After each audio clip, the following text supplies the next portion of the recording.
আপনি বলেছেন আপনি আহমেদ এবং আপনি একজন জন্মগত আমি একজন মুসলিম। জন্মগত মুসলিম। নতুন যন্ত্রের গঠন পদ্ধতি বলতে পারবে, তাহলে উত্তরটা কি? কিন্তু এখন আপনি মুসলিম কি না?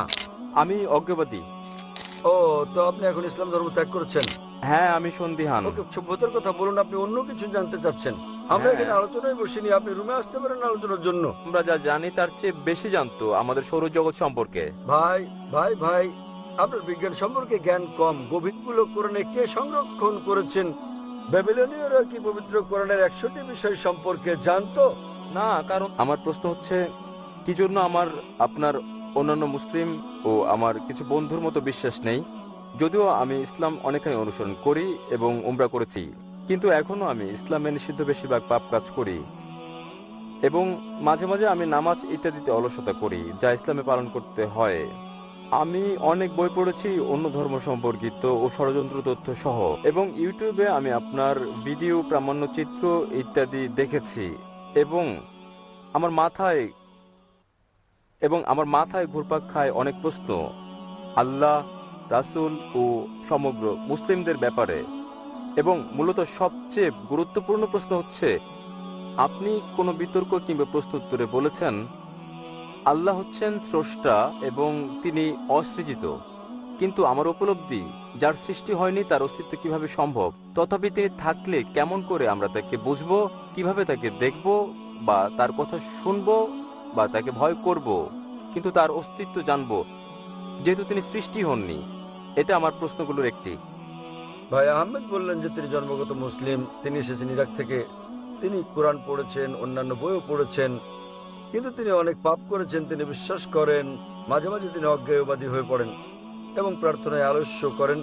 ভাই, আপনার আসল প্রশ্নের জবাব দেওয়ার আগে বলছি, যদি আপনি পাপ কাজ করেন এবং যদি আপনি প্রার্থনার ক্ষেত্রে আলস্য করেন, তাতে আপনি অমুসলিম হয়ে যাননি। যতদিন আপনি বিশ্বাস করেন প্রার্থনা করা ফরজ, মাঝে মধ্যে বাদ পড়লে সেটা পাপ। এটা বড় পাপ যে মাঝে মাঝে আপনি প্রার্থনা করেন না, তবে তাতে আপনি অমুসলিম হয়ে যাননি। যদি আপনি বলেন প্রার্থনার প্রয়োজন নেই, তাহলে আপনি কুফর করছেন।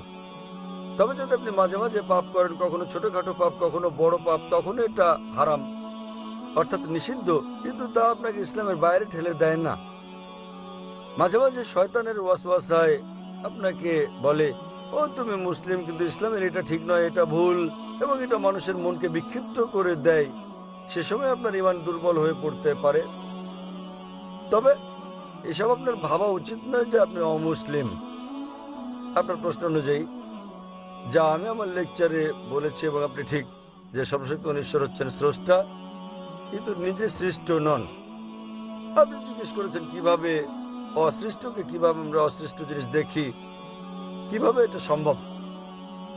আল্লাহ সুবহানাহু ওয়া তাআলা হচ্ছেন খালিক, তিনি স্রষ্টা, এবং সংজ্ঞা অনুযায়ী তিনি অসৃষ্ট।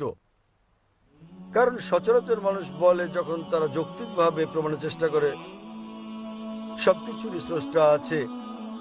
কে এই টেবিল সৃষ্টি করেছেন? কাঠমিস্ত্রি কোথায় পেলেন কাঠ? গাছ থেকে। সৃষ্টি করেছেন কে এই গাছ? উত্তর আসে আল্লাহ।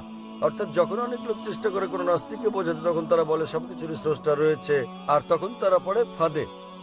যখন নাস্তিক থেকে প্রশ্ন করে আল্লাহকে কে সৃষ্টি করেছেন, তাহলে আপনি যদি আমার ক্যাসেট শুনে থাকেন, আমি কখনো সে পথে জানি, আমি জিজ্ঞেস করি নাস্তিকদেরকে, কিভাবে তুমি বিশ্ব ব্রহ্মাণ্ড সম্পর্কে জানলে, কিভাবে তারকারাজির সূর্যের কার্যপ্রণালী সম্পর্কে জানলে, তখন সে বলে এবং পেছনে ফেরে বলে স্রষ্টা। তাহলে এটা পরস্পর বিপরীত।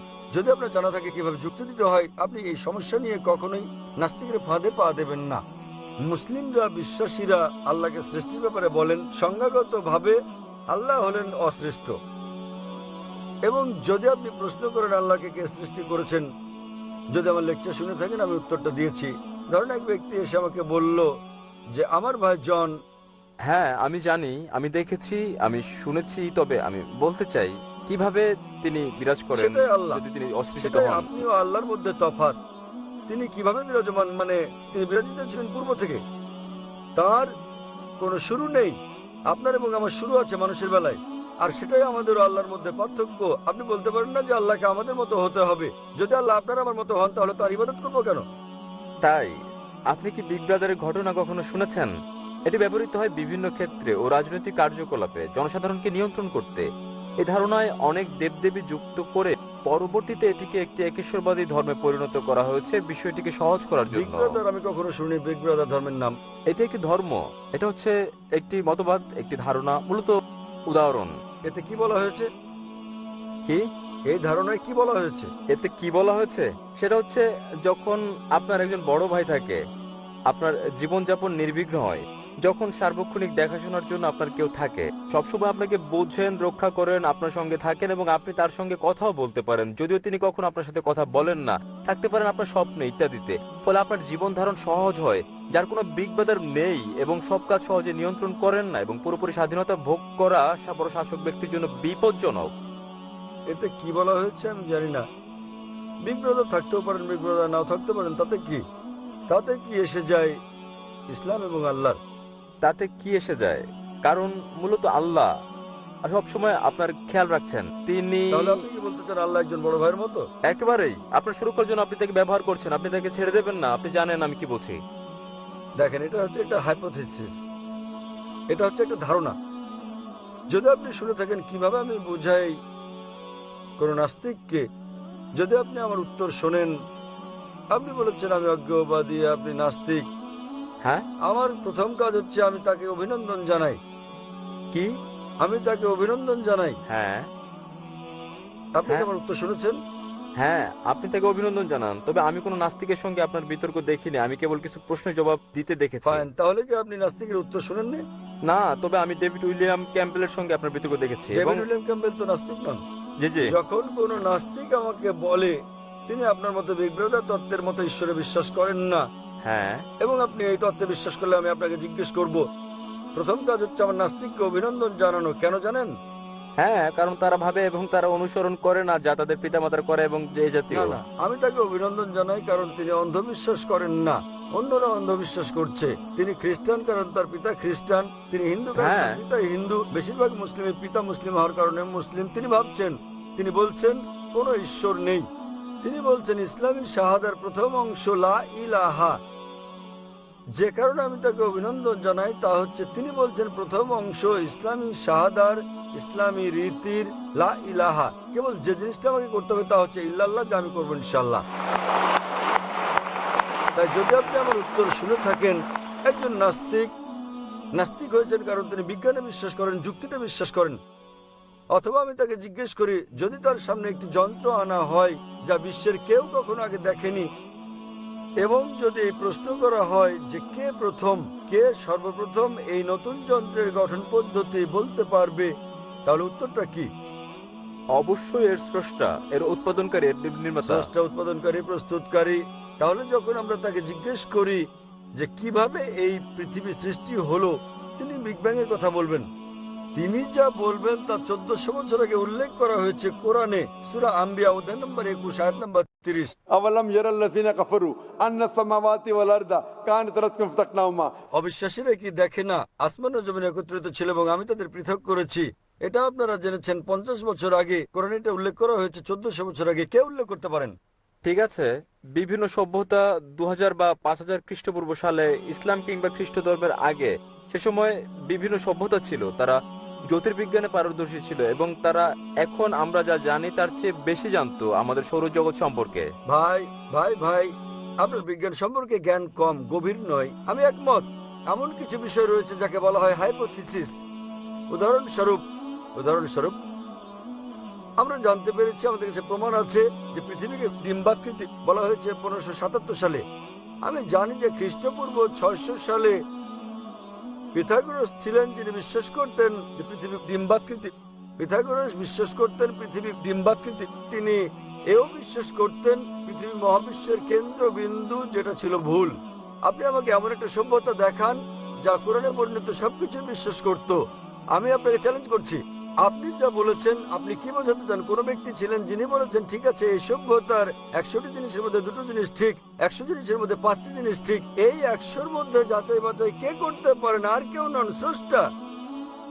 যদি আপনি জানেন 10টি ভিন্ন ভিন্ন সভ্যতা ছিল, শত শত সভ্যতা ছিল, আমরা জানি অতীতে এমন একটিও সভ্যতা ছিল না যারা বিজ্ঞানের সবকিছু জানতো আজ আমরা যা জানি। তাহলে কোথায় আপনার যুক্তি, কোথায় আপনার তত্ত্ব? আমি জানি নির্দিষ্ট বিষয়গুলো ছিল ধারণাগত, যা পরে প্রমাণিত হয়েছে, কিন্তু এমন একটি সভ্যতাও ছিল না যারা সবকিছু জানতো যা কোরআনে উল্লেখ করা হয়েছে। তাহলে উত্তর চলে আসছে মূল প্রশ্নের, এসবগুলো কোরআনে কে সংরক্ষণ করেছেন?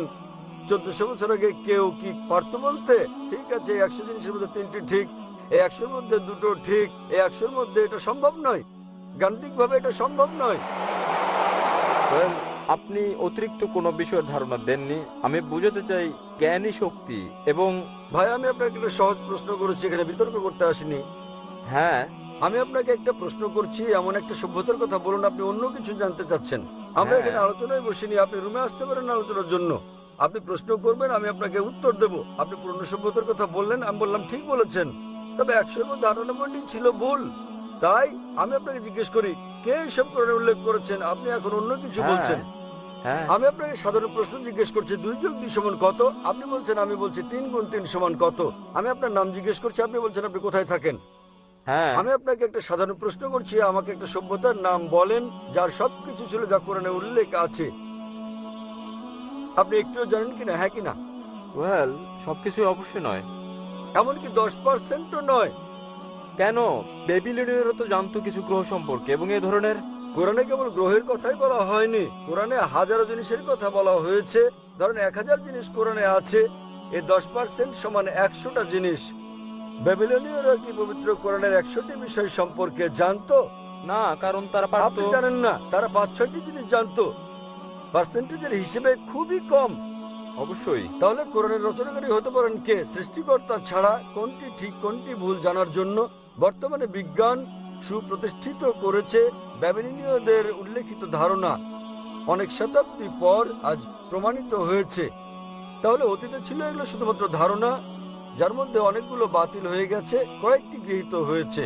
অতএব যেগুলো শতভাগ সঠিক তার সবগুলো সন্নিবেশিত করেছেন স্রষ্টা, অন্য কেউ নয়। আশা করি উত্তরটা পেয়েছেন। হ্যাঁ।